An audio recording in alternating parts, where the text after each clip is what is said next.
तो jujutsu Kaisen season 3 का episode 5 release हो चुका है और हम बात करने वाले हैं आज के अंदर होने वाली चीजों के ऊपर, जैसे कि यागा को क्यों मारा गया, यागा ने मरने से पहले अपनी कर्स टेक्निक क्यों एक्सप्लेन नहीं की, और बात करेंगे उसके आगे की सीन्स में। और उसके साथ साथ बात करेंगे हकारी के गाचिन को फाइट क्लब के बारे में, उसमें कैसे कैसे लोग आते हैं और थोड़ी बहुत इधर उधर की बातें। चलिए शुरू करते हैं। सबसे पहले शुरू करूँ इसके सिनॉप्सिस से, तो इसमें हमको देखने को मिलता है यागा की डेथ और मेगुमी और यूजी का गाचिन को फाइट क्लब में ज्वाइन होना और हकारी को मनाना ताकि वो उनकी तरफ से कलिंग गेम में पार्ट ले सके और ताकि वो सुमिकी को बचा सके। तो सबसे पहले हम बात करेंगे कि यागा को किस वजह से जेल में डाला गया है और उसके बाद हम समझेंगे कि उसकी कर्स टेक्निक क्या है। सबसे पहले हम समझेंगे कि यागा को जेल में क्यों डाला गया। तो यागा को जेल में इसलिए डाला गया है क्योंकि जुजुत्सु काइसेन के हायर अप्स है, उनको लगता है कि यागा एक अच्छा टीचर नहीं है। उसकी वजह से सिवियर इंसिडेंट हुआ है क्योंकि उसके स्टूडेंट गेटो और गोजो ने वहाँ पर आतंक मचाया था, इसी वजह से उन्होंने उसको जेल में डाल रखा है। पर इसके पीछे एक रीजन और है जो कि है उसकी कर्स टेक्निक। तो यागा की कर्स टेक्निक समझने के लिए सबसे पहले हमको समझना पड़ेगा कि यागा की नॉर्मल पपेट कर्स टेक्निक कैसे वर्क करती है। तो नॉर्मल पपेट कर्स टेक्निक एक तरीके से आपके मोबाइल फोन की तरह वर्क करती है, यानी कि अगर आप अपने पपेट में या फिर मोबाइल फोन में चार्जिंग कर दें, यानी चार्जिंग मतलब कि कर्स टेक्निक का यूज करके उसमें कर्स टेक्निक इन्फ्यूज कर दें, आपके दिए गए टास्क को कंप्लीट करता है और उसके बाद आपके पास वापस आ जाता है। उसके पास अपना कोई भी दिमाग नहीं होता है, उसका काम होता है आपके दिए गए टास्क को कंप्लीट करना। और इस टेक्निक में पपेट में डाली गई कर्स टेक्निक अपने आप ही खत्म हो जाती है, जिसके बाद उसका काम खत्म हो जाता है। जस्ट लाइक योर स्मार्टफोन, आप जब तक उसको चार्ज करोगे तब तक वो वर्क करेगा और जब वो उसकी बैटरी खत्म हो जाएगी तो वो डेड हो जाएगा। बट यागा की कर्स टेक्निक यूज करती है सेल्फ सस्टेनिंग कर्स टेक्निक का।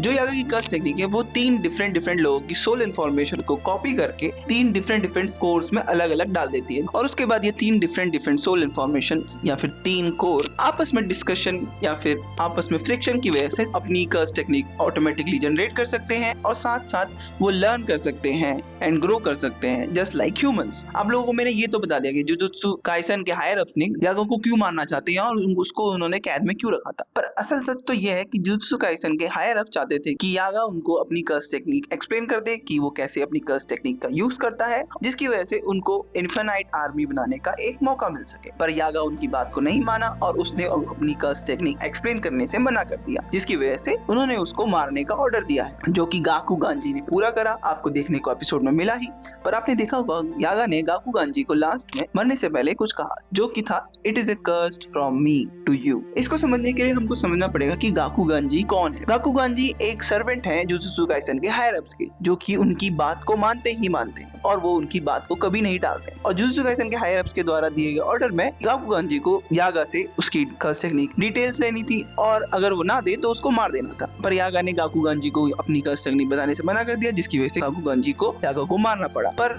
यागा ने मरने से पहले गाकुगांजी को अपनी कर्स टेक्निक एक्सप्लेन करी और उसको एक गिल्ड दे दिया, जो कि अब वो जिंदगी भर अपने सर पे लेके घूमेगा। और उसके दिमाग में बीज बोल दिया है एक डाउट का, क्या वो सही कर रहा है। जुजुत्सु काइसेन के हायर अप्स की सुन के ऐसे लोगों को मार के जो कि अपनी कर्स टेक्निक बताने को राजी हैं और उनकी कोई ज्यादा गलती भी नहीं है।